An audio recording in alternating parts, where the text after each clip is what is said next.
Good afternoon from mine, everyone, and good evening. Thank you so much for putting this together, Ghana Think. Uh, so I put a video on just so that those who don't know me can actually just look at my face, and then I'll put it off to walk us through the presentation. Feel free to jump in or raise your hand if there's any question you want to ask, so we can pause whatever. It's going to be an interaction, by the way. So thank you for making time for it.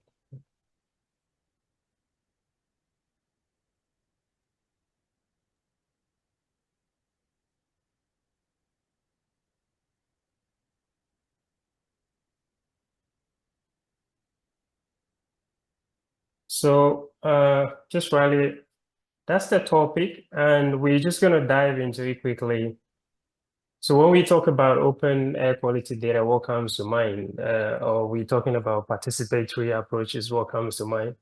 We need to think about why. We need to look at environmental justice. We need to look at infrastructure.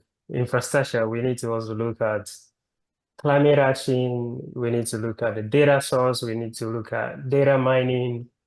Do we need to focus schools on schools, then data visualization, interpretation, we need to look at.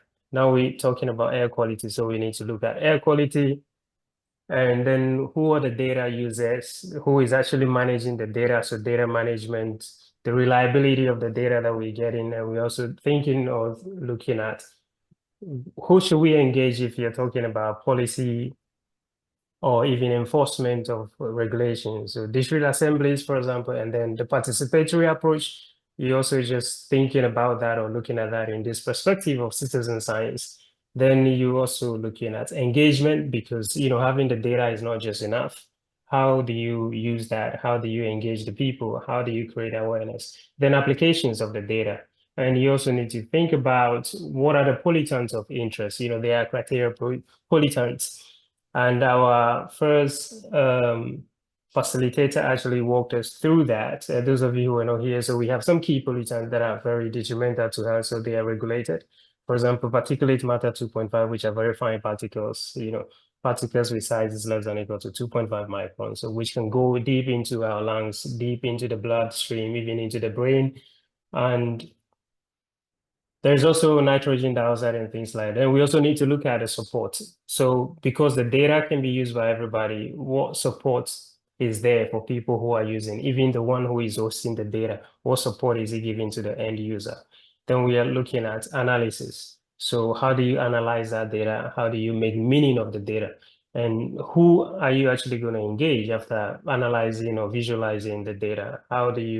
Where is your interpretation going? And then what are the caveats? What are the shortfalls? So the shortfalls in the sense that you're thinking about, for example, we are talking about low cost air quality monitors, and then you're talking about reference grade, which are very huge and very expensive, about in 300,000 or $100,000 of dollars, when you can get these very smaller ones at about $150. So the data quality is a challenge, particularly from the very small ones. And so you need to improve that data. So what are the caveats? Even people that are using the open source data, do they have the skill set to be able to use that data, even if it is not from the low cost sensor? So these are not all, there's a lot more, but I just wanted to be thinking around all of these things while we walk ourselves through. So the first part is for us to be able to have air quality monitoring data, there should be an air quality monitoring station. And even for that data to be put in a cloud for us to access, or for the data to be open, there should be an infrastructure for that. And I don't know, I'm trying to mix that with the French one, infrastructure, so I'm getting a bit. So I took this from the Canadian air quality document, which was talking about something like this, not necessarily open air quality data, but in terms of communicating air quality data, we can look at it from this angle. And so you have air quality monitoring instrument, which is here, and then that collects data, and the data needs to go somewhere. So you have a data logger.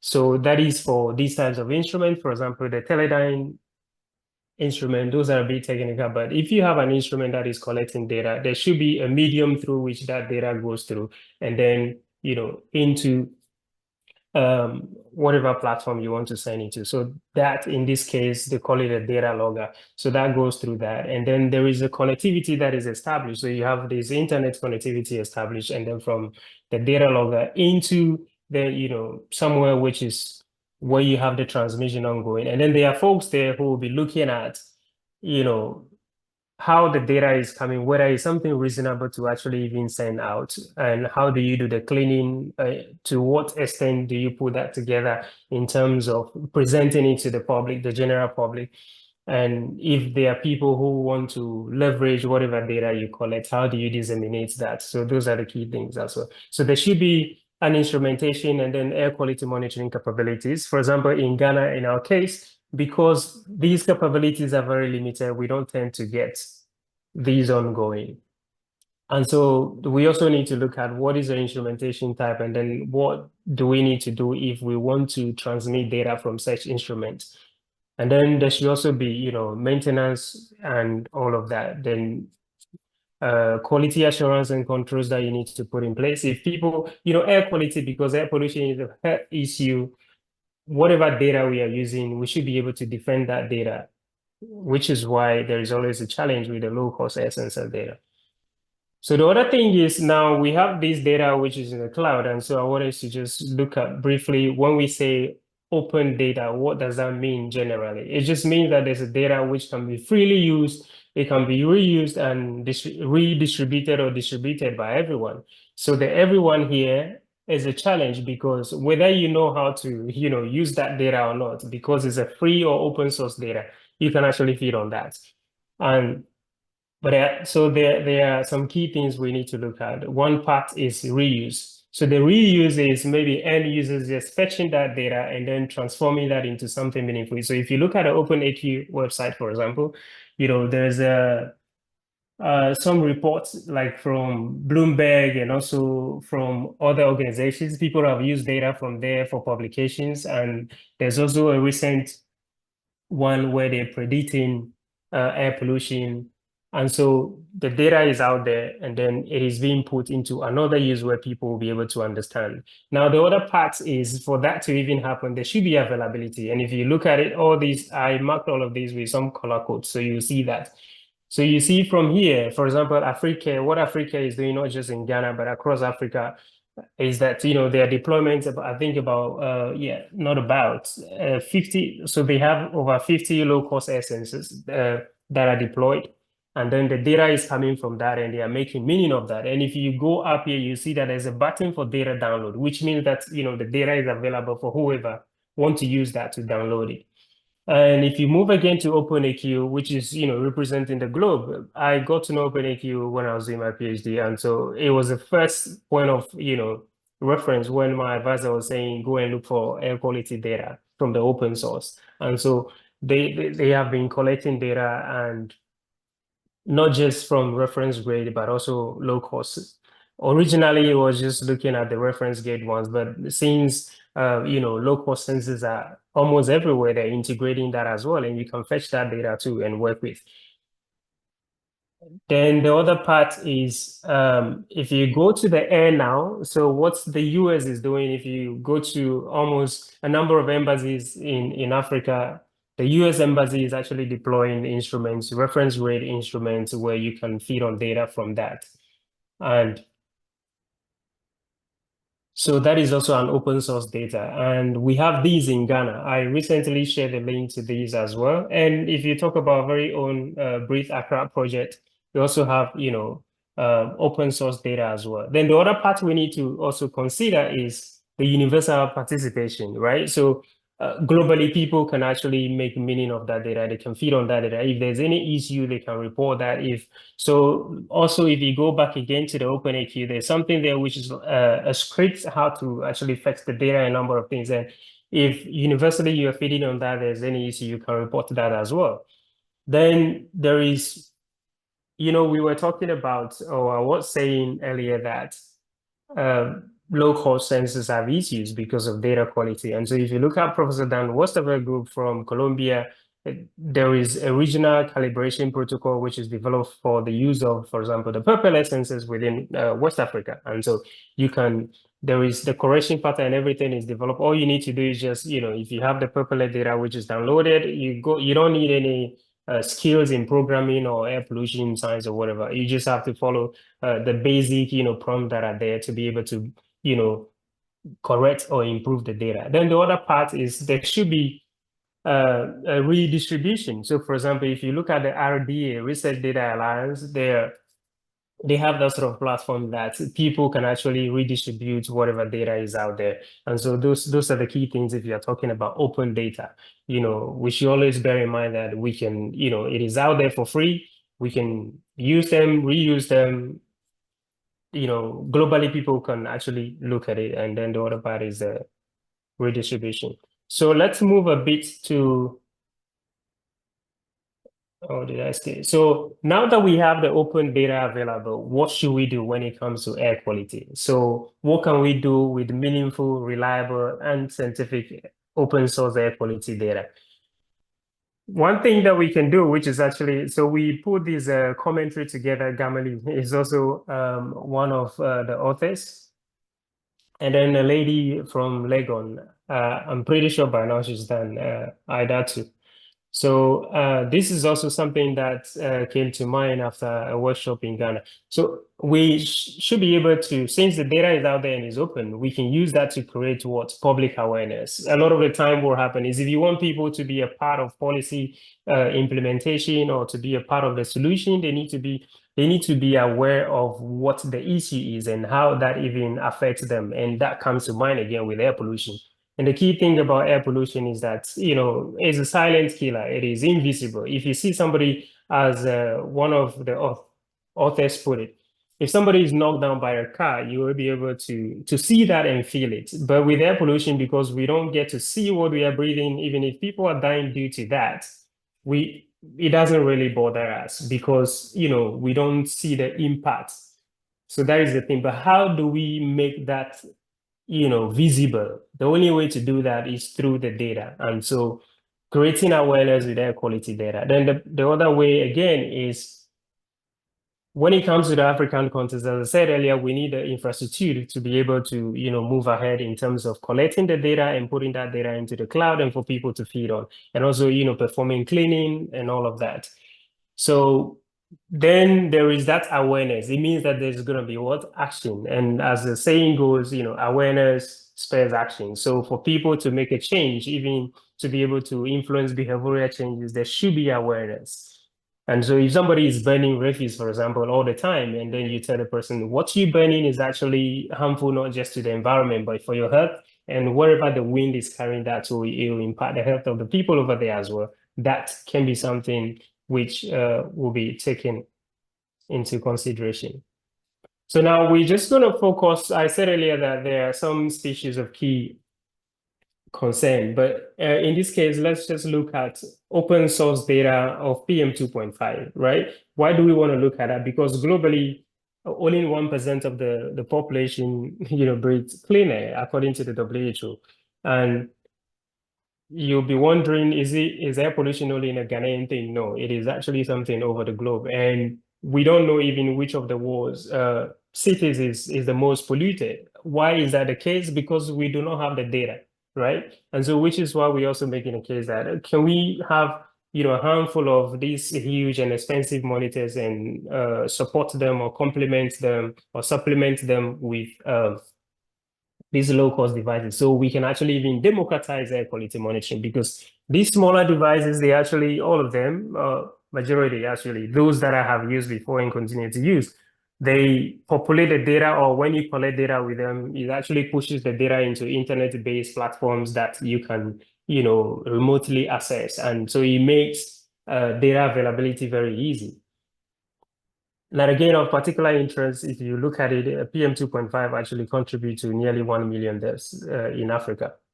And it is a carcinogen as well. And so we need to think about how do we protect the health of the people. And so, which is why the only way to deal with that is to actually try to reduce it to the barest minimum. So now if we have open source data, what can we do? So for people who are sort of experts in air pollution science or atmospheric science, we can actually fetch that data and make meaning of it. For example, this is an open source data. So we use data from the Accra High School and then the reference grade monitor from the American Embassy. And so what we did here, or what we are demonstrating here, is actually just looking at the diurnal pattern or the diurnal variation of PM 2.5 at Accra High, which is reach, and then cantonment. So if there is open source data, people can actually feed on that data to make these meaningful conclusions. And so what is happening there? Why is it that you have these levels here and the levels at this side, not the same? And so you want to go further and do investigation and call for action and things like that. The other thing is now, how do we communicate open source data? Just moving forward again, not bragging, but I'm very sure, and Gameli is also aware of this and a part of it, that we launched the Yakokwe mobile application to firstly and meaningfully communicate open source air quality data. And what we're doing initially was to feed on data from the Purple Air map and then just put it on. So how do we engage the public with data that is available, right? And a key part is actually just doing the air quality index, which is communicating air quality data with color codes where people can make meaningful judgments. For example, if you want to go for a walk, you want to know where you are going, whether that place is polluted or not polluted. If I'm going too fast, please let me know. I have about 11 and I want to make room for questions as well. So, Collins, I was asking you, what does diurnal mean? Because maybe there are people okay, who don't understand. Yeah, sorry about this. So it's about the daily behavior. So in terms of, if you look at the hours of the day, for example, if we come here again and look at just this top panel, we see Monday, Tuesday up to Sunday. And these numbers, which are swapping up and down, is the hours of the day, right? So 0 is midnight. And then we have 6, which is 6 in the morning. And if you look at these from 6 to 12, or even 6 to 18, that is 6 in the morning to 6 p.m., you see that there are peak levels at reach. And even though their peak levels at cantonment is a bit lower than what we experience in our region. We know why it is the case at Reach particularly, because we actually put a sensor within the kitchen area to understand PM 2.5 pollution from the use of solid fuel for cooking and heating. And so the diurnal is just looking at the daily variation. How is the PM behaving within the day? Can we relate that to human activities and even natural sources? And in this case, for example, if you look at the ridge one, you can say that is specifically due to human activities, which were because they were cooking and heating with charcoal and firewood or firewood. So yeah, then I hope that is clear, please. So then we move again. If you look at even the Purple Air map, what is happening here is they're using the color code as well to communicate the data that is reported. And then we can also leverage that, open source data to make other meaningful things. For example, if you look at this app, which is it Smoky or Smoke? If you put in there your location, it tells you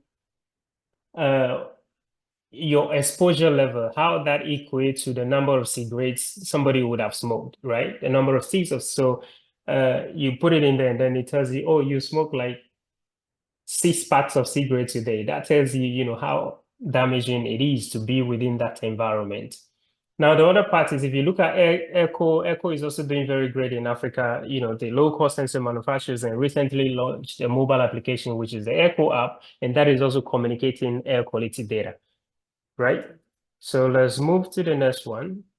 Now, in terms of participatory approaches, what can we do and what have we been doing differently? One key part is looking at how to engage, education or folks within the academia, not just at the university or tertiary level, but from the basic to the secondary and all of that. And the first thing you see here is Victoria also, and at the school's air quality project within the Ashanti region, she is engaging schools over there and deploying air quality sensors and communicating the data to the students, not just because they need to know what they are breathing, but also to integrate sustainability science into education, that is teaching and learning. And you also see here that we have also collaborated with Honorable Dr. Zaneto, leading the Clean Cooking Initiative at the Accra High School. And it is also something that she intends to roll out across all the secondary schools within her constituency, as well as even hospitals. And so, in the first place, people need to buy into the idea that air pollution is a silent killer. And how you do that is firstly by bringing the data out and then having them to be a part of the problem solving.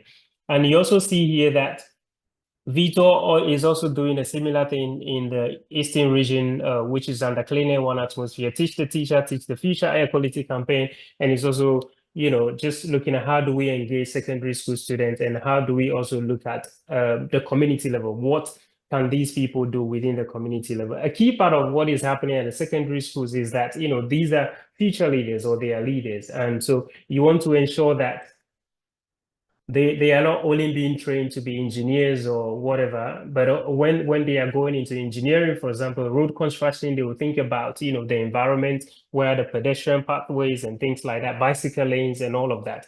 And you see our very own Kevin Yeboah, who is with Professor Kofi Amagan under the Ghana Urban Air Quality Project, the Breathe Accra project, which you are all aware of, particularly those within Ghana, talking to folks about air pollution, air quality. And these things cannot happen in a vacuum. There should be data. And then you can engage the people with the data, communicate with the data. And so you look at that again, we initiated the very first, air quality monitoring campaign, Teach the Teacher, Teach the Future, at secondary schools in Ghana from Methodist Girls High School. That was where we put the very first air quality sensor, which is a purple air sensor. And you can read more about that from Medium. And so, engaging people, you don't just talk to people, you need to show them something, and that something is a data. And in our world, it has to be from somewhere. So what are the key considerations or upshots? Now, if we have reliable, meaningful, open source, and scientific air quality data, we can drive the air pollution management and control in Ghana and wider Africa because, one, we can make meaningful judgments with that data. We can protect public health with that data. We can engage policymakers with that data. For example, if we refer to Honorable Dr. Zaneto, it was through the data that we engage it. And because she's also a health person or a medical doctor, she understands the link between air pollution and public health. And she was already doing things on air pollution within the Osu market area where she had a retrofitted cook stoves given to some women within the market area before. So you see that there are people already out there who are working, but we can always support them with the data or link with them. And the other sources, open source air quality data requires a human capacity, to build the infrastructure that is needed for data storage, data cleaning, management, and dissemination. And even for you to be able to make meaning of the data that is available, you need a capacity to do that. Now, the other part is the use of lower capital costs, which is just the smaller sensors. It has the capability to not just revolutionize, but also democratize air quality monitoring, as I said earlier, because one, they are very small, easy to operate. And so you can hang them on a pole or wherever. And then because of some of them are integrated with GPS and also they are cellular. Some rely on Wi-Fi. And so what happens is, the data is transmitted or there's data telemetry through a platform into the internet or onto internet-based platforms where everyone at all can access. And the other part, which is very key, we need to take into account is that open source air quality data is only meaningful to those who have the capability to understand and use it, right? And so if you cannot relate to the data or read into it or understand it, it will be very difficult for you to use that. And we also need to know that, limited infrastructure associated costs for running open source air quality data, it makes making air quality data or communication very challenging, not just in Ghana, but wider Africa. And maybe this is where we need to hit the Ghana EPA the more, that how do we support them to build the infrastructure that can support, open communication of that. And another key thing is open source air quality data is only as good as its data source, right? And so it's the usual saying is garbage in, garbage out. What is going in there into the open source platform? Is it a good source of data, or is just, anything going in there at all? How do people even know that that is the case? But the other thing which you also need to bear in mind as a part of the conclusion, and my last point, is that if we collaborate rather than working in silos, we can bridge all these gaps and, pull all the data that is being collected, whichever way, and put them on a single platform that everybody can access and make meaning of. And then we can control and manage air pollution through a systems approach. Thank you very much.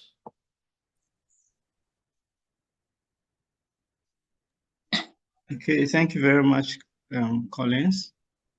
So now it's time for questions. If you have a question, feel free to raise your hand. I'll call you, or you can type your question in the chat box, and then Collins will have a look. I have two questions, so I'll ask mine first. So in your presentation, you talked, one of the points that you made about the usefulness of open source data or open data is the fact that you can use it for academic research. And then you also made a point that you can use it for citizen science, or you can use it for environmental justice. So can you give us some practical examples of what that looks like? What does citizen science mean? Why should ordinary citizens be involved in science or research? What does it mean? And can you give us an example of citizen science in practice as far as this conversation about air pollution is concerned? And then my second question, which is also linked to this, is what does that mean for us as community leaders and social media influencers for a campaign like Clean Air Ghana? Right. So the first part about citizen science is what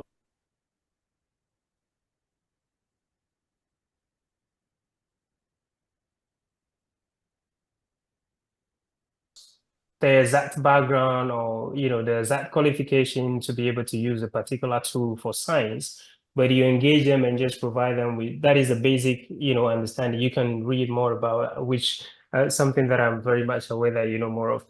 So you just provide them with the basic steps in terms of how to use a tool and how to make meaning of whatever is coming out of that tool.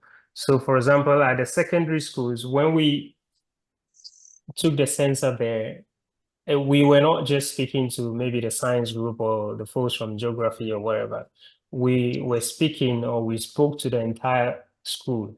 And not all of them actually even got a background in science or to be able to make meaning of all of this. But by bringing them on board and teaching them how to simply just use these tools and make meaning of that, that is a way to make it. And so they can, for example, again, at Methodist Girls High School, what happened was when we initially put a sensor there after the talk, we fetched a 3-day a 3-day data from there and presented it to them. So we presented it to them in these formats, in the diurnal or the daily variation formats.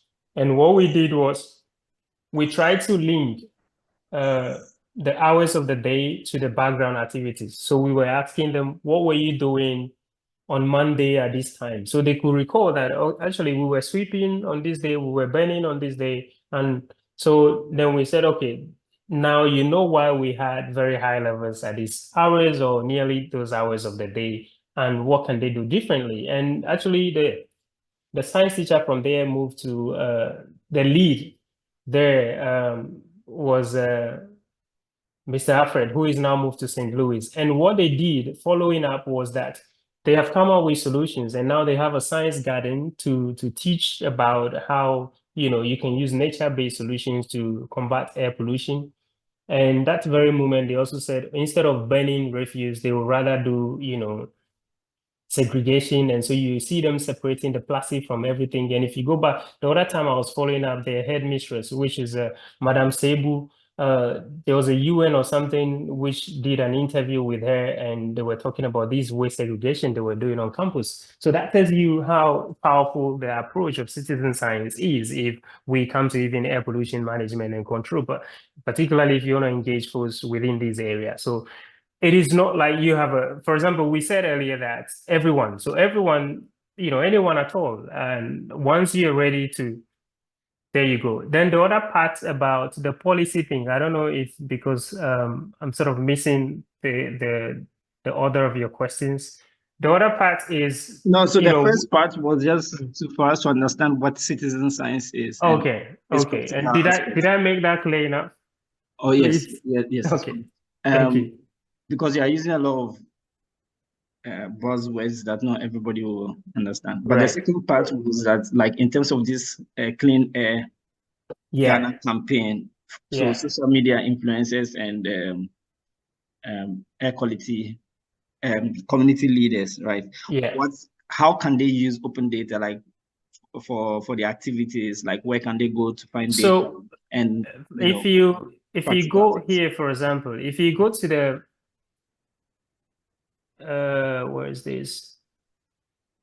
If you go to, for example, within Accra, you have this open source data from Breathe Accra project, Yeah. right? So if you want to communicate that, you can take a screenshot of the air quality index and put it on the social media and write that, okay, this is the level of air quality, air pollution within this area. Then what does that mean? For example, you have the color codes. So 0 to 50 is green, which is good. And if it is yellow, that is moderate. And so you use that to engage the people and then share with groups. And even if you are talking to people, you have the data, which is something that you are leveraging. And if you look at the ANR website, which is also a reference grade or much more robust than the lower cost one. But in terms of, just engaging people and talking to them, I think we can leverage low cost sensor data to do that. So you could share those on social media, and that is actually going to create some traction for whatever air pollution is and how things are happening, and it's going to create a communication around that, and it gets on and on. And also the use of hashtags, as we're using Clean Air Ghana hashtag, that is also a very good thing. And so people will be asking questions, what is this Clean Air Ghana hashtag? And then you can start to talk to people about it. And what I also do is I used to just ask people questions, or when I'm walking and I see somebody burning stuff, I stop and I talk to the person. You don't need to be burning, and the impact of burning on your health, the impact of burning on the environment, and a lot of that. There are people who accept it. There are people that I talk to, they pour water on whatever, they try to quench it.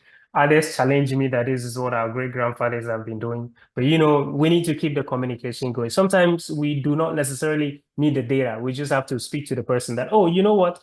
Um, Even if you're not asthmatic, you could just, put a narrative there that somebody used to burn in my area, and I struggle a lot whenever the burning is ongoing. It's something that I really didn't pay attention to. But I realized that anytime that the burning starts, I struggle to breathe. And so I think what you're doing here is actually something which wouldn't have the health of the next person, So just try to create something and things that or impact stories actually make a lot of difference than just trying to put everything into data. If you can support it with data, great. But if you cannot find a way to tell the story and why that should be done, and it is equally important to make a case for the availability of data. Thank you, Collins. I think I've seen some hands raised. I saw Doris. Doris hands raised. Doris.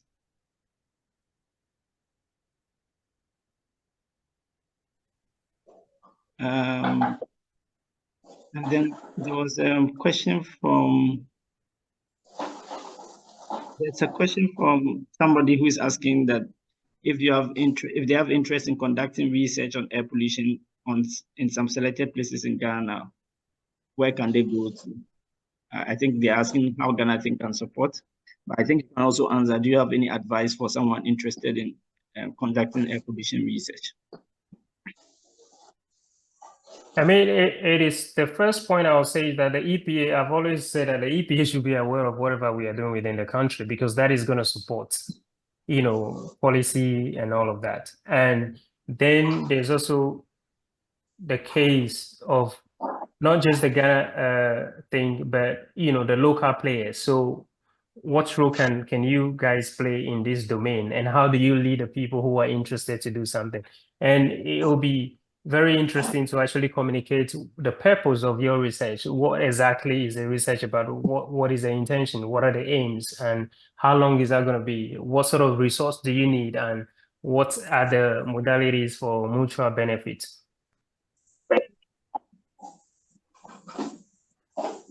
Hello. Yeah, hi, please go ahead. Sorry, Gameli, it's Doris. Hi, Doris. Hi, I was trying to unmute myself, but it wasn't working. Sorry. Can I go ahead, or do I wait? Yes, go ahead. Okay, thank you. Okay, thank you, Dr. Collins. I was going to talk about the part where you said the data. When it comes to the data, not everybody can understand it. And I was trying to even use the air quality data to explain. When you started explaining it, I recently posted one of the air quality data from the monitoring sites in Legon from EPA on my Twitter. And I think it got into a conversation with someone who literally, because I think on the 8th of April, it was a green. It was between 0 to 50 in that area. So it was green. And so the person was wondering, how is it possible that there are areas in Accra that it's green? What does it mean? And all of those things. So I was going to say that it's possible to actually explain to people with the data we have for them to sort of appreciate it and actually make the institutions that produce this data feel that the data is actually worth producing, sort of, because you did the same thing with Zanato and the team, trying to get them to understand data. So I was thinking, do you necessarily think that is that air quality data is not so easy for people to understand? Or is it a matter of getting people who are ambassadors of it, being able to dissect that message for them? That's the first one. And then the second one, when you said garbage in, garbage out in your presentation, I wanted to ask, on the back of last week's presentation, will we have problems when we are using low quality monitoring centers? Is it possible that it could affect the data that we get out? Is that something that we can talk to as well? Thanks.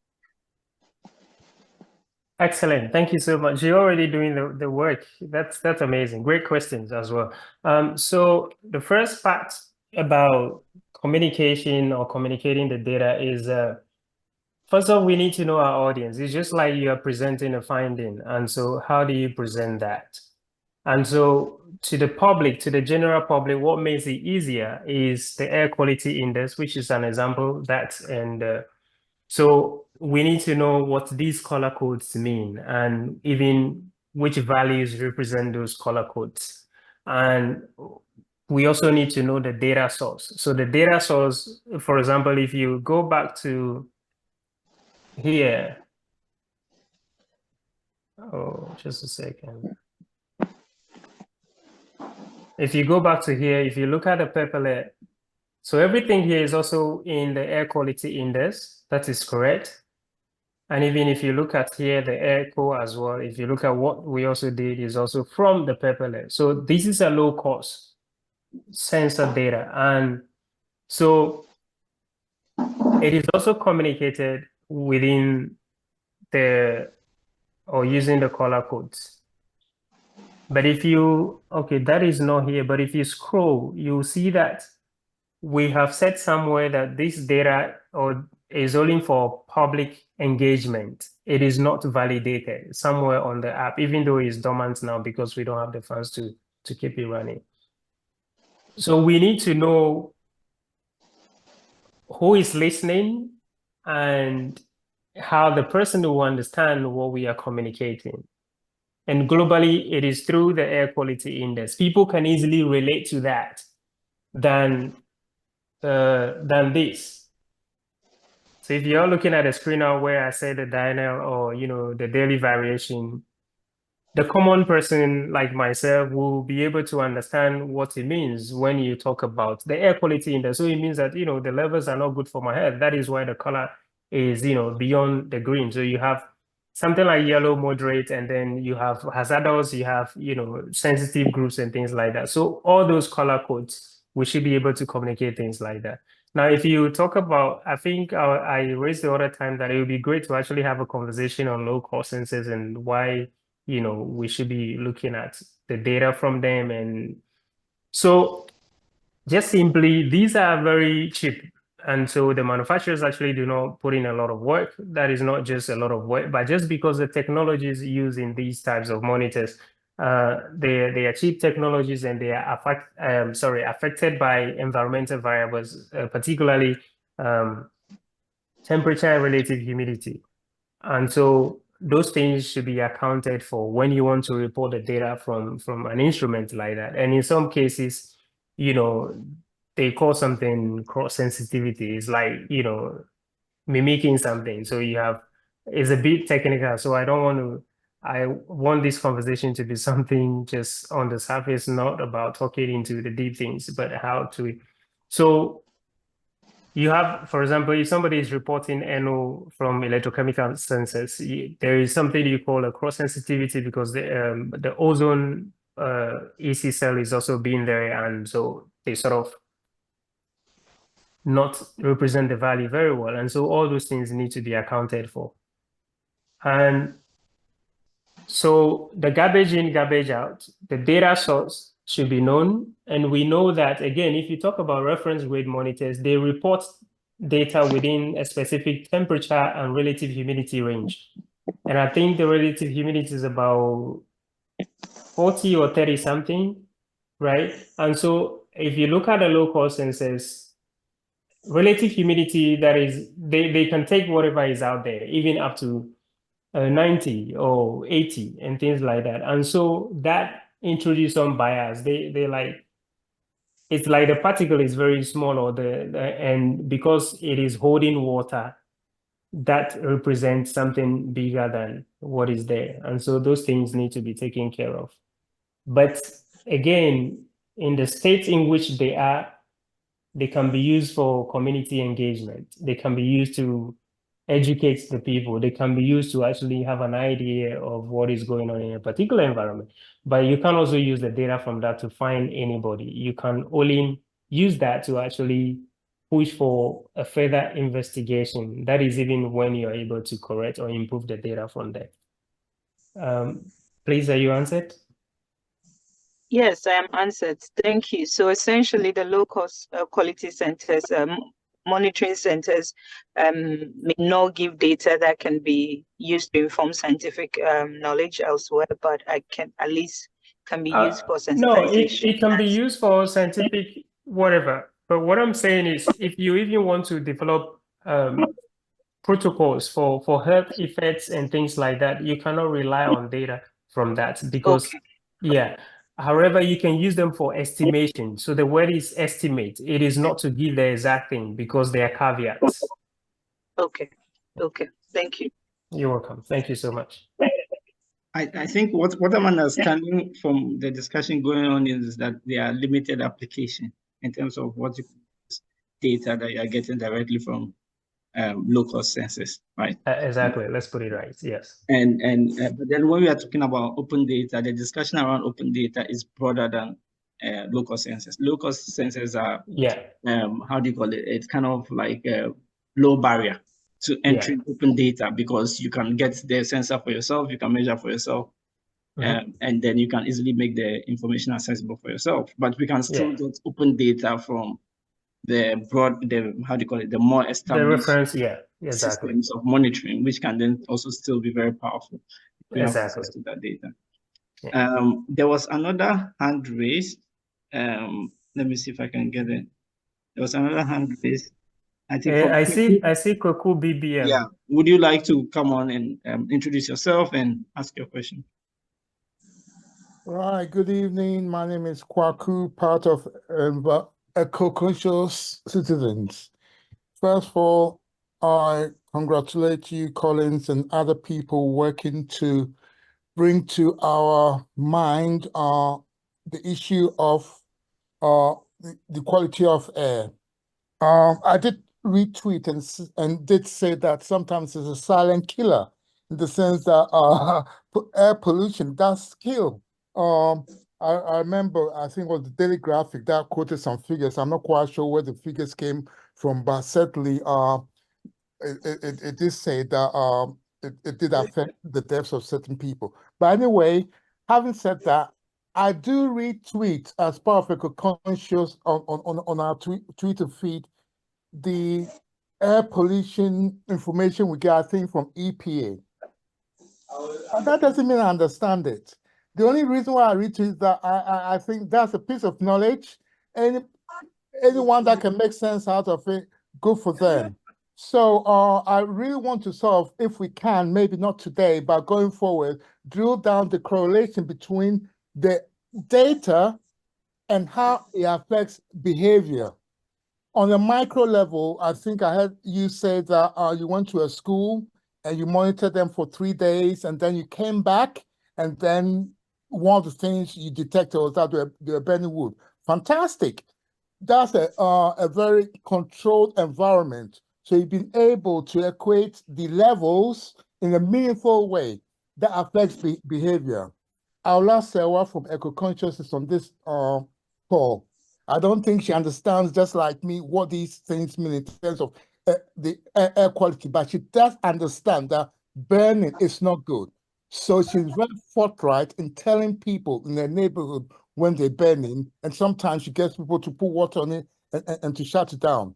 So now, on a macro level, I'm wondering,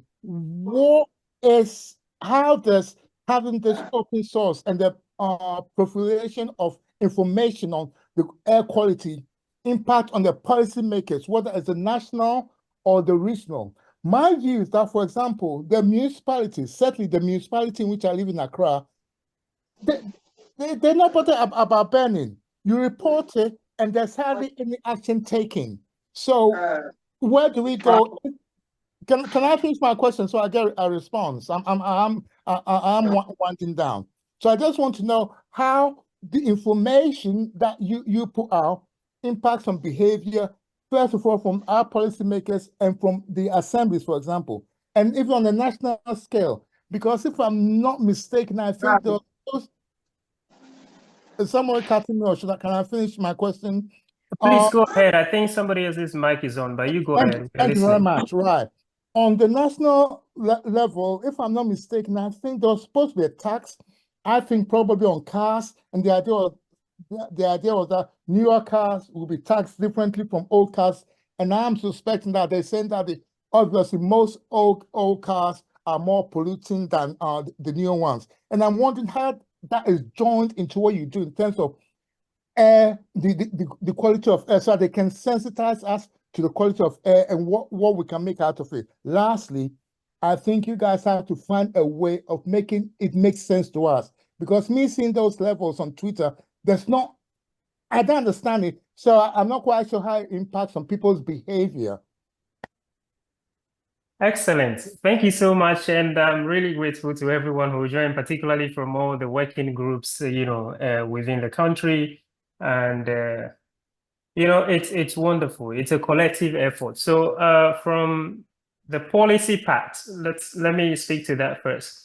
The policy part, Ghana currently, we do not have any concrete document which is just on air quality or air pollution. And so just by leveraging the data which is out there and open source data, and also using data from these smaller sensors to make meaning of air quality within certain areas across the country, and knowing that there is that gap of a policy document, we have, initiated something within the Parliament of Ghana. And a part of that actually started by sending a petition to the Speaker of Parliament on the right to clean air, which we did together with Honorable Francis Xavier, so the human rights lawyer. The first part that we got to actually let him understand is, the UN recently passed a resolution which has to do with the right to a clean, healthy, and sustainable environment, which is a universal human right. And so within the Ghanaian space, even Galamsey, for example, all those fall within that, but that is something that we can talk about differently or in a different platform. So there should be, so within that petition or within that statement, which the chair of the Environment Committee, Honorable Dr. Ike Mafo, that I've also met in person, has also got a copy of this. So we have actually stated a number of things which we can do as a country. We are not saying they are the solutions for everything, but actually where we can start from. And so that will then, push the discussion on the right to clean air and having a clean air bill. Now, if we have that, what is going to happen is we can hold people accountable, including ourselves, that, the document says that you should not burn, but how do we enforce that? So the data has to speak, which also means that the EPA should be communicating the air quality data. And so that goes back to the point of having the infrastructure. So that is the thing. And there are bylaws which says that do not burn stuff, and then the district assemblies do not.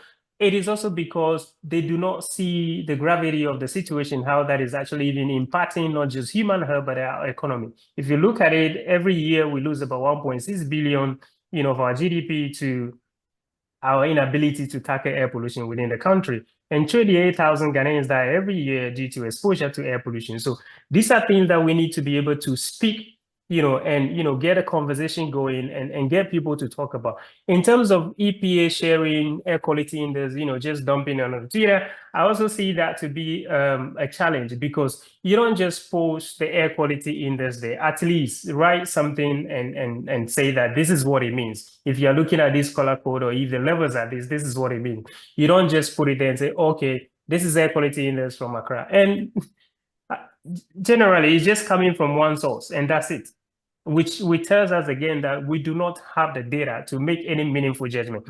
And so if you are implementing, for example, these emissions levy, it is something that I'm always against. I don't know if this is the right platform to say anything about that, but we don't have idea what the background levels are within the country. And so if somebody who is a car owner in Tamale or in the Volta region or in Takoradi in the Eastern region or whatever, the person is paying the same amount as somebody who is within Accra. Accra is very polluted and dominated or congested with cars. And we know that there will be a lot of emissions coming from there. But how do we even know that emissions levy will actually reduce pollution? It is not proven anywhere. What we should be doing is actually looking at a zoning approach, and all these districts or areas where we have a lot of congestion, how do we enforce or ensure that we influence behavioral changes that people have, and because we also do not have the infrastructure. So if somebody want to ride a bicycle maybe to work, there is no bicycle lane. If somebody want to jump on a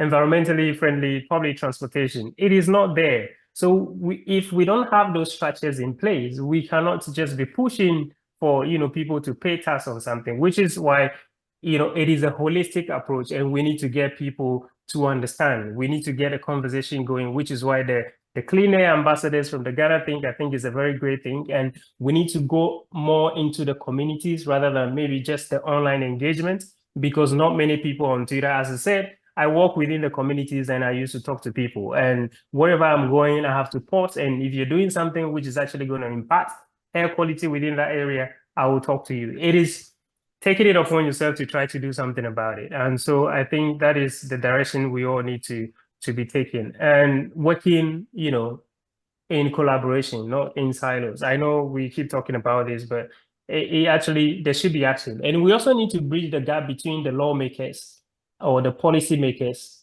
and the scientists, which is what we have been trying to do. So we are not just talking about air quality, impacting people, affecting people, but engaging those that are within the parliament. They are our leaders, and we should be able to have access to them. And you should be able to meet them. And this is how we get to meet them. We want to talk to you about this subject because we know that this is the problem and we have to face it together.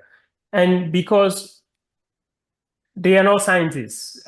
So just let me rephrase that. Not all of them are scientists, because they do not have all the background and everything. And so the things how do you push those things to the front desk for them to actually take action on? Senator understands this very honorable. Senator understands this very well because of her background. But what about the people that do not have a background in that, right? So those are the things. Thank you so much. Yeah, could I indulge me? I'll come back one more time. Thank you for the point you made. I came here just to listen, so I'm surprised I'm more engaged than I thought. I think this thing about the emission tax is something I hope that you can create a forum for us to have a discussion, because I don't think that there's been a robust stakeholders discussion around this, something somebody's thought of and just put it out there. I didn't know the science behind it, but you talking about rezoning, not rezoning, zoning places and stuff like that. So there's a science that I think is probably missing. People just see a headline, oh, let's tax this and we're going to use the money. We don't even know how the money is going to be used in the first place. But can I just propose that going forward, you maybe create a forum where we can talk about this emissions thing that's of interest. Lastly, in terms of the EPA, we've talked about EPA in terms of air pollution. I did say that air pollution can kill. The other thing that can kill is noise. So can I just plug what we're doing as eco-conscious citizens? This Wednesday is International Day Against Noise, right? So we've got a Zoom meeting. I think I will ask her to put something in there. We're going to have the EPA, because there are laws, there are regulations, often we don't know, but even where people know the sort of implementations and issues. So we're going to use that forum to challenge and also educate ourselves about how to move forward in terms of the laws and regulations regarding noise. So that's me, Dan. Thank you very much. Excellent. Thank you so much. Yeah, amazing. And well done to the eco-conscious and everyone doing amazing thing in Ghana on our environment. It's highly appreciated. Yeah, I've sent some. There's a very good And Madam Sewa, salute you. There's a very good comment from one of our participants, I think Imani, talking about linking data to the social determinants. Oh, Aisha, okay. Linking data to the social determinants, and exactly how do you go about communication? Because well, I'm a little bit fortunate, but it's sometimes also a bit of a burden, because I was trained in the sciences and now I'm doing more public facing work, and you begin to understand how like we underrate how much information we have and what we can do with that information. You know, the scientists have this mindset of, you know, everything is technical, it has to be conveyed in a certain way and so on and so forth. And there's so much gap in the evidence that is being generated and how that evidence can then be applied to do something positive. The people on the other hand are also all overwhelmed with so much technical information and they can hardly do anything with it. So we have to be able to sculpt a system which is such that gathering data is one thing. I mean, the engineering of it is also, it can also be a problem, but I think that it has largely been solved already. Gathering data is one thing. Cleaning that data and manipulating it into a form that makes sense in terms of information is also another competence. And then using the information generated from the data to communicate with people, to engage them and get achieve behavior change is also another competence. So that we have to build a system that does that. And as much as you might not be able to understand all the data, you might be able to get data pertaining to one particular place in one particular instance that if you're, for example, a journalist, you can write about it. You can write a whole story about the air pollution data in Accra, like 1 week. Why is it going in a certain direction? What is going behind that? How do you understand what you are presenting? You understand that by also talking to somebody who is an expert in the area and then be able to formulate that. So I think we shouldn't be scared of data. Obviously, we have to be able to break it in ways that are meaningful, and scientists on the other side also have to take it upon themselves to think of the application, the change, the difference, the health, you know, not just, you know, this is the pure scientific information, let's release it on the world, you know. And so I want to hear more from Sharif. Like, can you explain exactly what you're trying to put across more, because I think it's very helpful to this point.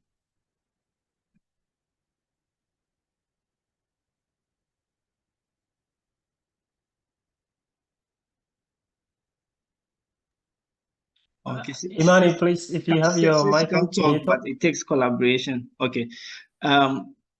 we have a number of air quality champions on the call with us. We've heard from Doris. We also have a number of social media influencers and our community leaders on the call with us who are part of the Clean Air Ghana campaign. So I think I would like to hear from any of them.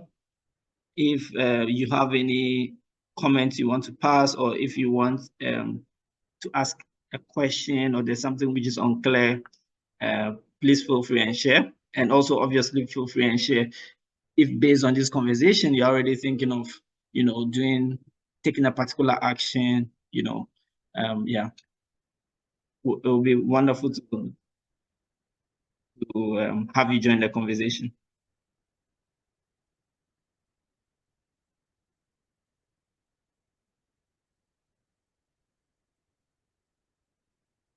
So please feel free to put on your mic and talk, or you can just raise your hand.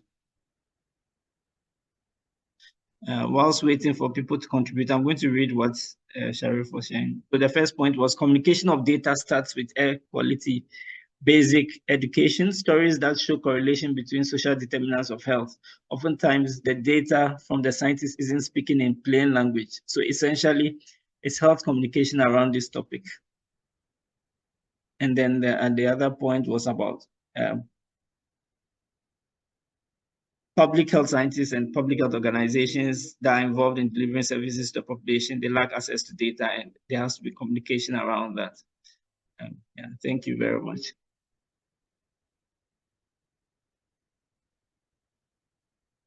I think it is also not, I think it is also important to understand, how meteorology also play a role in terms of, because I think Doris raised a point that how can you have something around the green with or air quality within, 0 to 50 in Ghana. It is also something seasonal. So if there's a rain, it's actually going to wash down whatever is suspended, and then you sort of have a clear.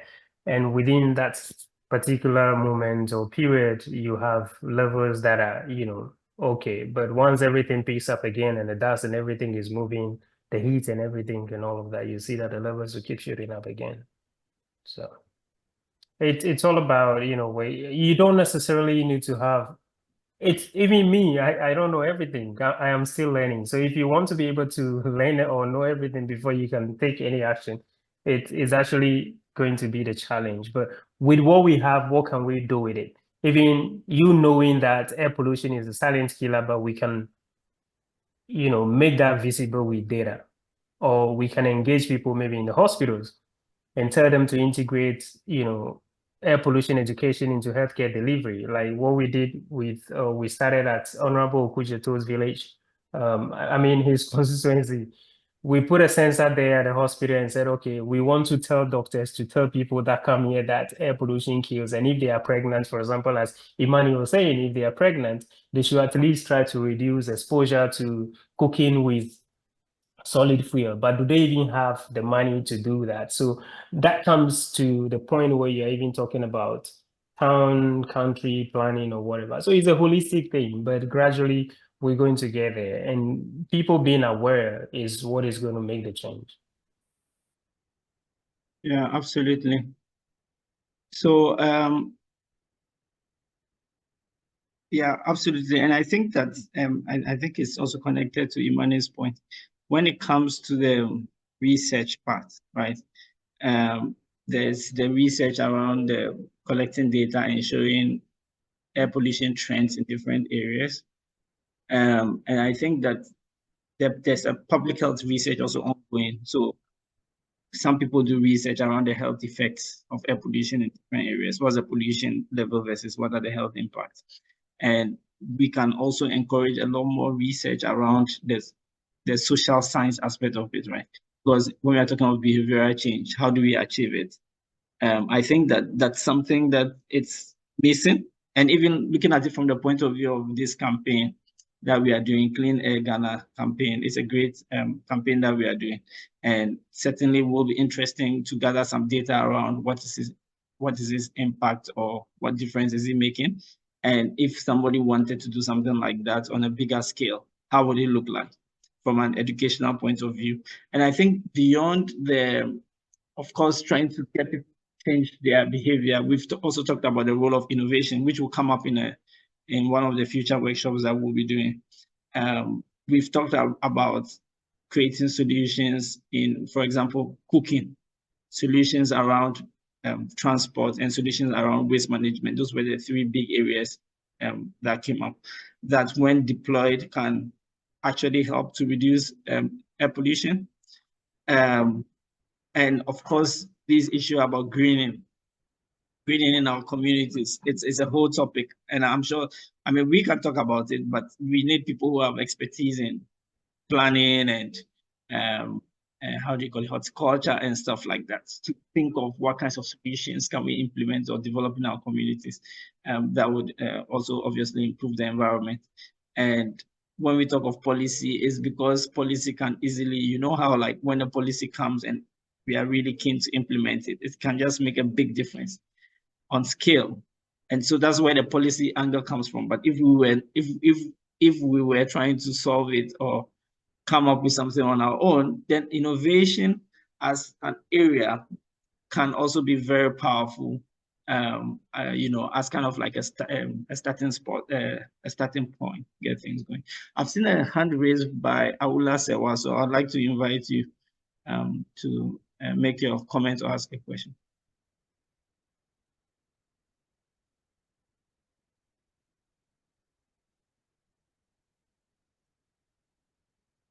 Aula Sewa, over to you.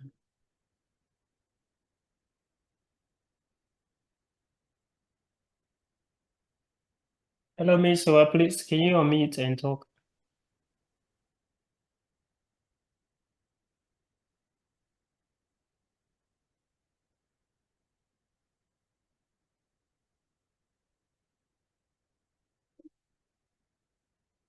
Okay, so She says she cannot. Can you unmute from there?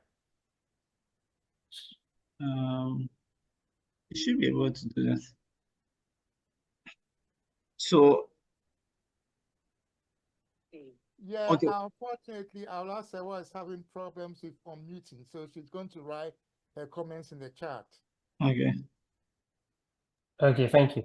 And whilst waiting for the comment to come through, I would like to invite some of our contributors. Kelvin, I know you do a lot of work around open data, participatory approaches. So maybe introduce yourself and share your work, because we have people who were not on previous calls where you shared your work. And also, how do you think, you know, other groups, you know, outside the core group of your current project can contribute or can benefit from what you're doing, since we are discussing how to bring different stakeholders and partners together?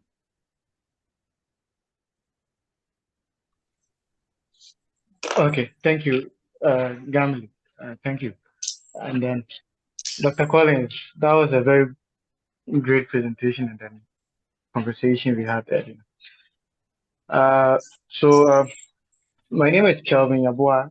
I'm the community engagement officer for the Bridge Accra project. We actually have two projects in Ghana at the moment. The parent project is called the Ghana Urban Air Quality Project, and then it anchors our Bridge Accra project.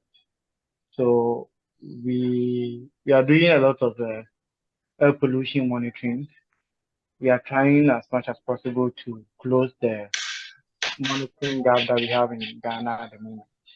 So at the moment, we've deployed over 60 low-cost sensors across Accra, Greater Accra metropolitan landscapes, and also in a few cities in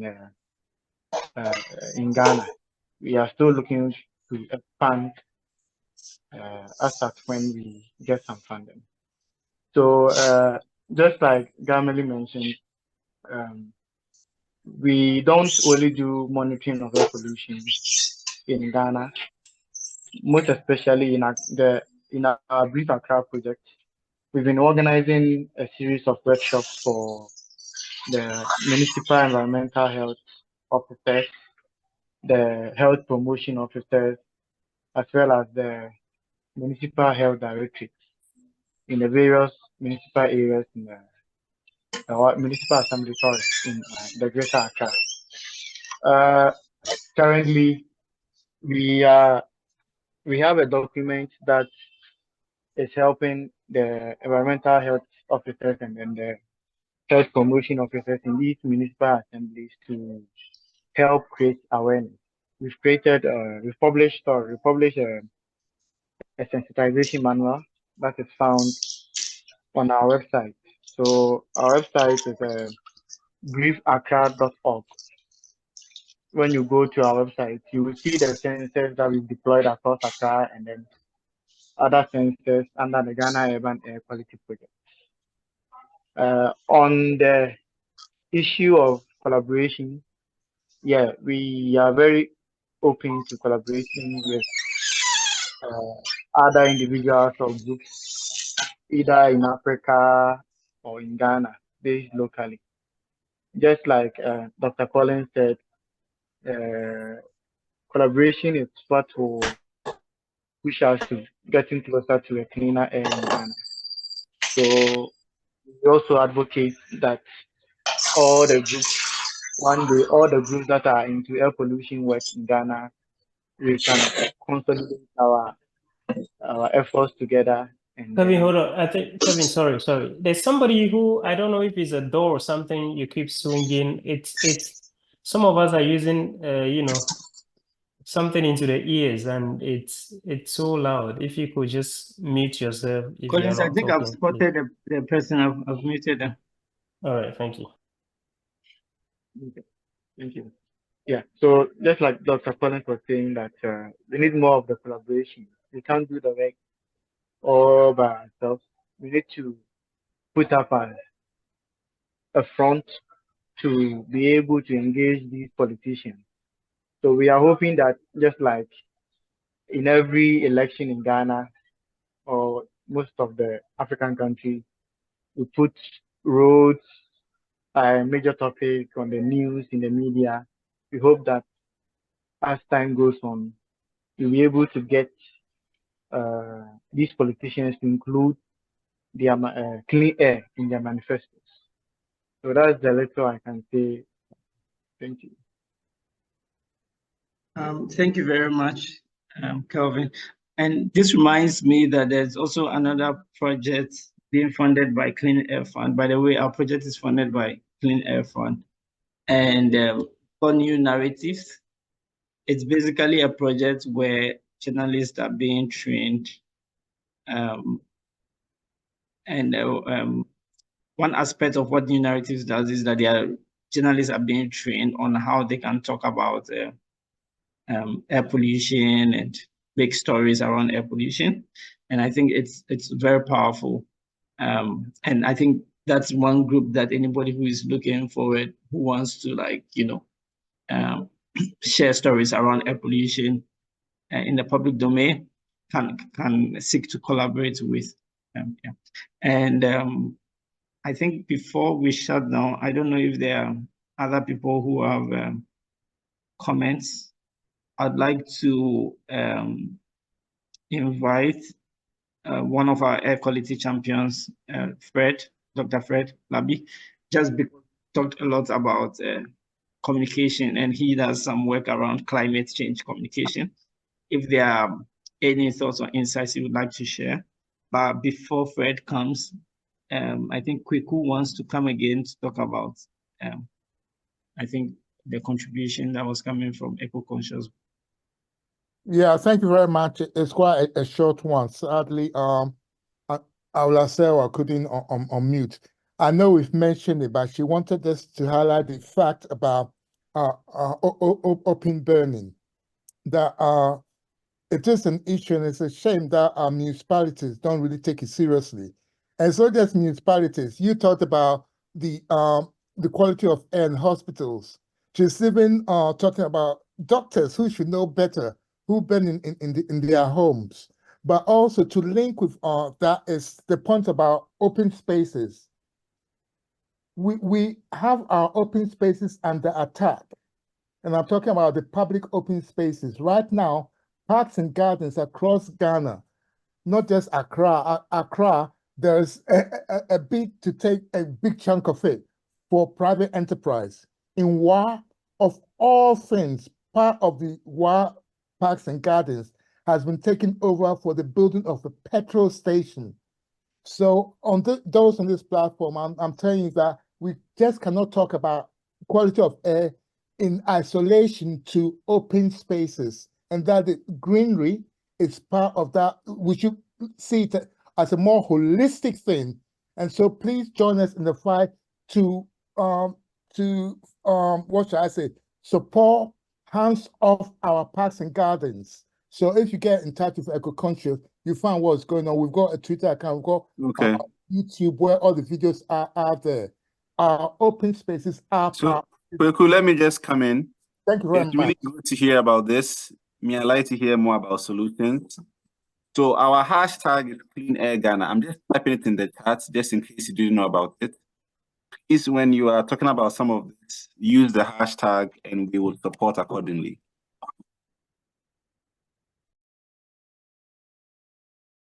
Thank you very much. I've got it. Thank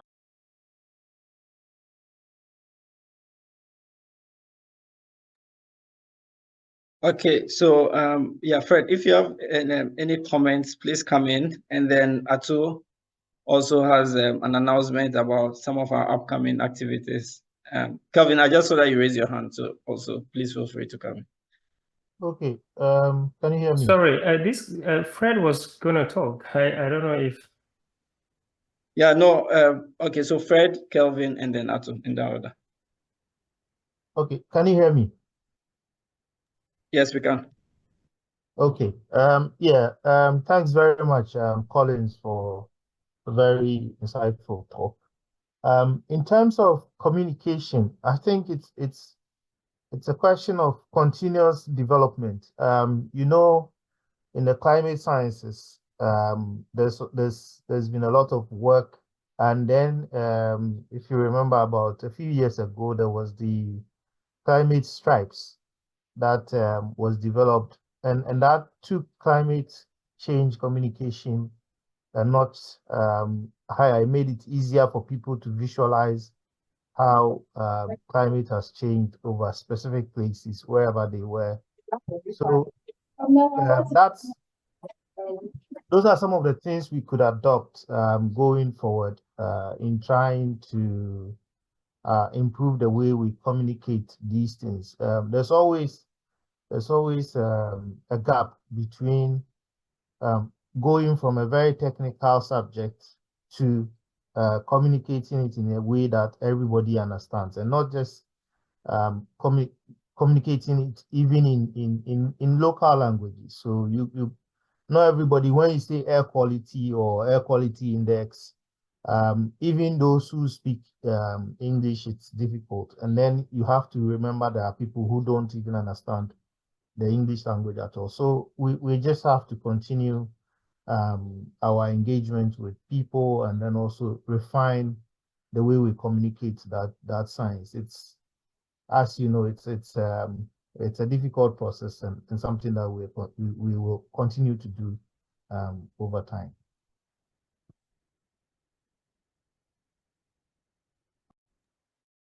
Awesome, thanks, Fred. Kelvin? Yeah, hello. You can hear me? Yes, go ahead. Yeah, so I just wanted to add something small to what Mr. Kweku was talking about. We actually have a paper on green spaces.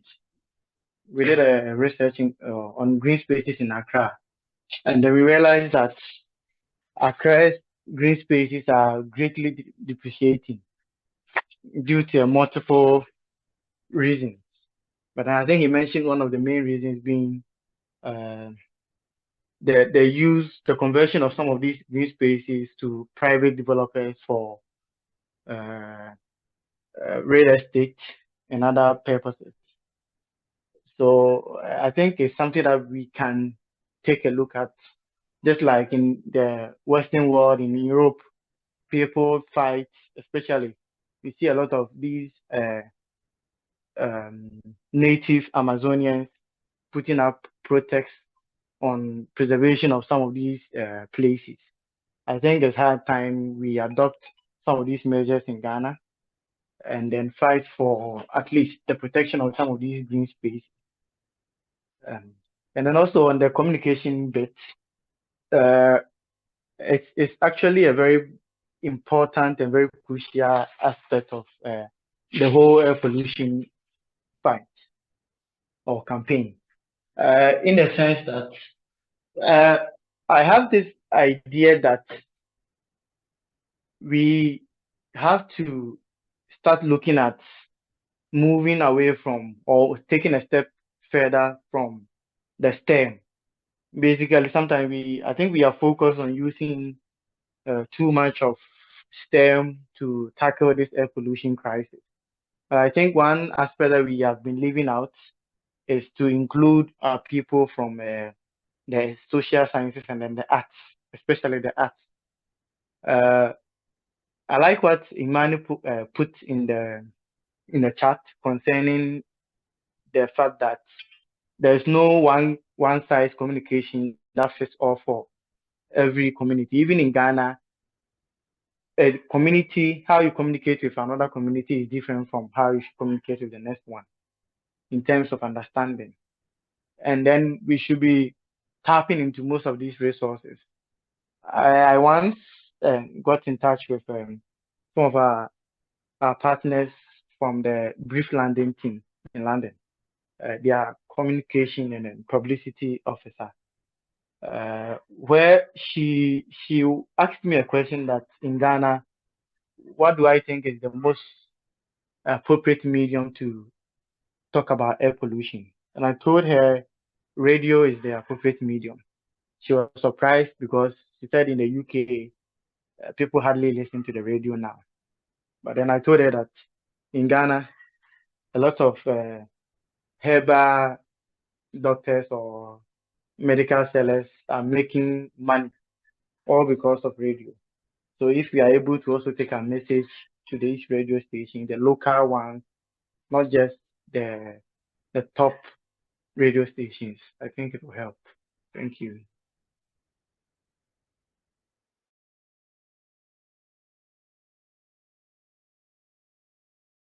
Yeah, awesome. Thank you very much, Kelvin. So we should certainly explore use of radio more in some of these engagements.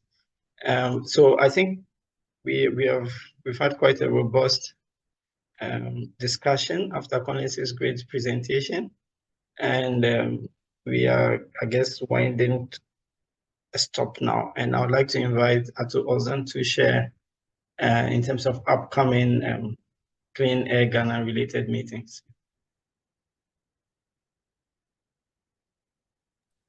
Yeah, so thanks a lot to those who have shared comments in the chat. Please share the comments publicly, not just to me, so that all of us can see the comments as well. So yeah, I just want to thank everyone for coming. We have some of our, apart from Collins Gameli, we have some of our other air policy champions. We have some of our social media influencers who have been driving the campaign on social media. So if you check the Clean Air Ghana hashtag, you'll find all of them and engage them as well. And then we also have our community leaders based in 12 locations in Ghana who are helping us ensure that we drive this campaign in these communities, working with the stakeholders, etc. So in May, we have, so we as in GhanaThink Foundation, for those who do not know about that, we are running a number of community connect meetups or networking meetups around the country. So no matter where you live, we should have a connect meetup close to you. I'm going to drop my phone number just in case you are interested in joining these meetups and you want to know where they are happening. We'll post them with the hashtag, but you can also feel free to reach out to me. You can reach out to Gameli Hodoli. He also give you more information as well. So These meetups are normally like evening related meetups on weekdays or weekends, for most people to be able to join. And we normally, it's basically for people to catch up and hang out and network, but we normally have a topic that we discuss. And for May, we'll be discussing Clean Air Ghana. So yeah, let's explore more of these conversations around, especially around solutions. And I think these open spaces are solutions as well. Let's see those who are working on some of these solutions so we can get them more support and advocate for more. So thank you very much. And we'll be in touch. Thank you, Ato. I think I did see another hand raised by Courage Dugbe. So since we have a little time, would you like to ask your question?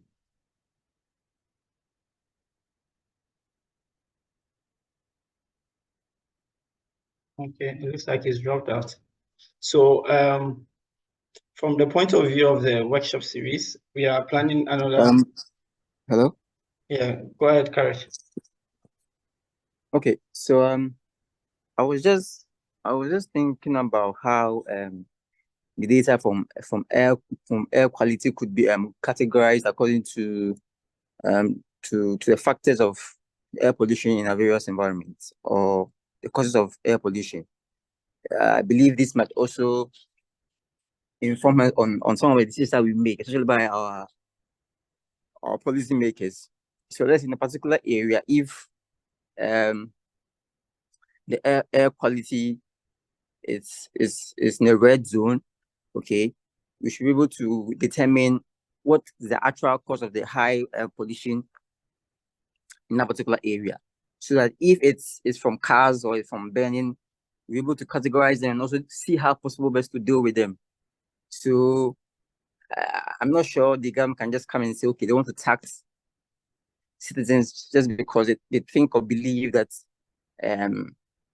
cars are, polluting the air. Meanwhile, it could be from a different factor, a different cause of pollution in the country.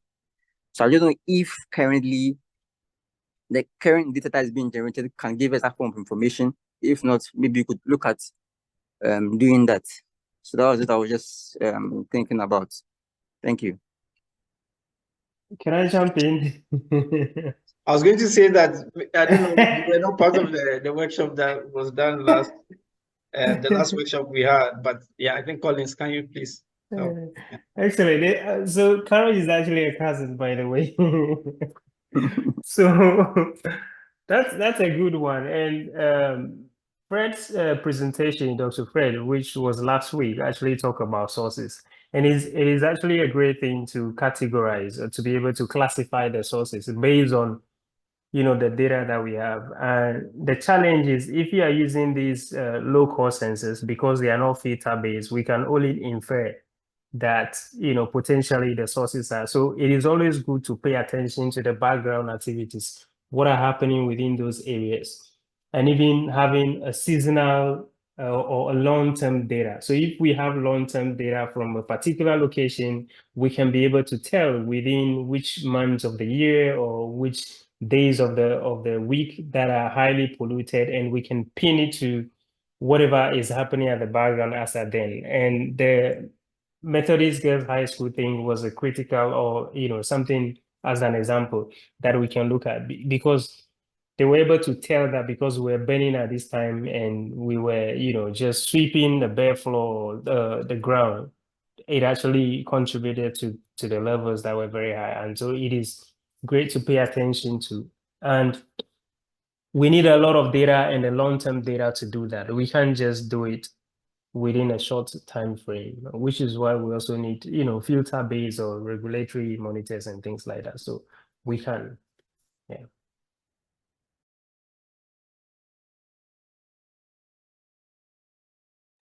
Kelly.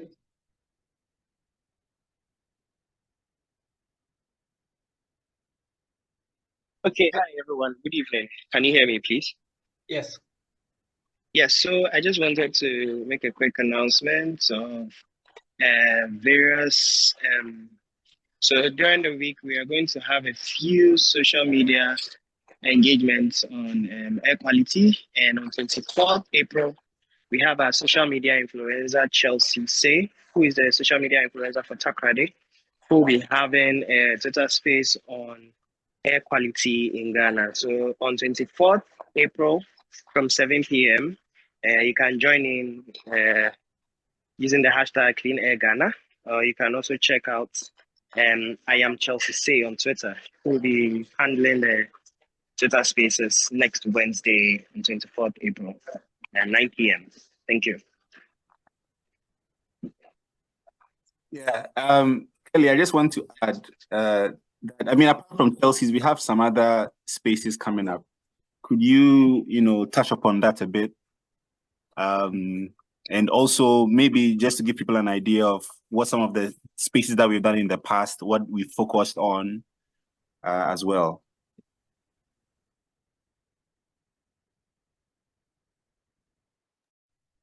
Okay, so I'll do a quick one. So social media, Twitter spaces, so GhanaThink, based on the Clean Air Ghana campaign, we've had a couple of social media influencers talk about clean air in Ghana using Twitter spaces. And the most recent one we had was from Elvis, who is the social media influencer for Ho.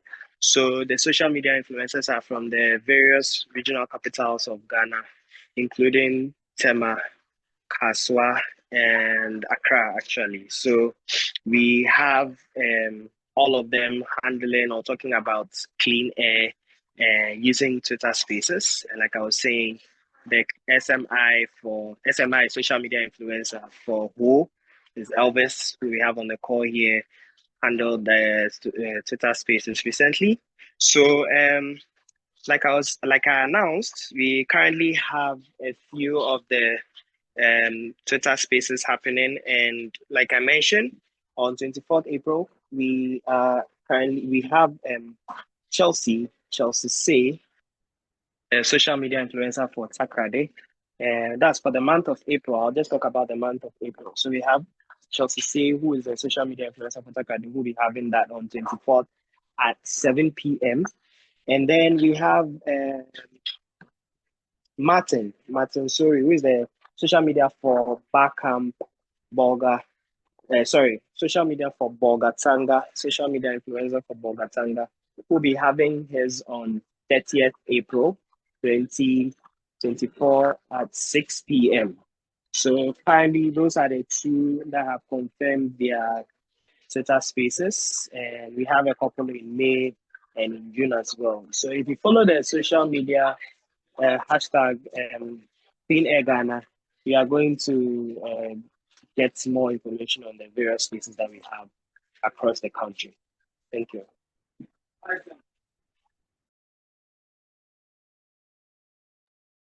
Okay, thank you very much, Kelly. So just our upcoming workshops, we are also going to talk about air pollution and health into more details, to be led by Abdul Muiz and Kelvin. Hoping to have this coming Thursday, so we'll share more information about that. And then we have another one which will be looking at policy, because we've talked a lot about the policy gaps. So how do we address that through policy? And this will be led by our air quality champion, Doris. And then the final one will be looking at how do we tackle air pollution through innovation. So there are different kinds of solutions and innovations that we can use. Of course, we are mentioning some of them already, but we'll delve deeper into various use cases. So that's also coming up. So keep your fingers crossed. I'll just hand over back to Collins.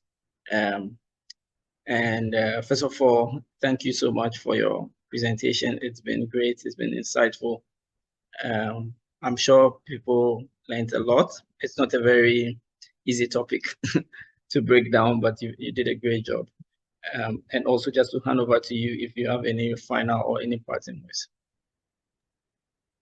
I wanted to say I'm very humbled by the invitation and the opportunity, everything you've created. And it is always great to push things across. And Kirby and I were talking the other time. We're saying that, you know, this could be the platform to actually leverage everything and put everything into one basket for, you know, the clean air in Ghana, something that we could reproduce wherever. So I'm thankful. And I know a lot of people have got off already, but really thankful to everyone who contributed and, you know, made these participatory. So let's keep going and learning from each other and doing better together. Thank you very much. Awesome. Thank you very much. And thanks to everybody else for joining us and staying with us throughout the conversation and for your engagement. We hope to meet again another time. Take care and all the best.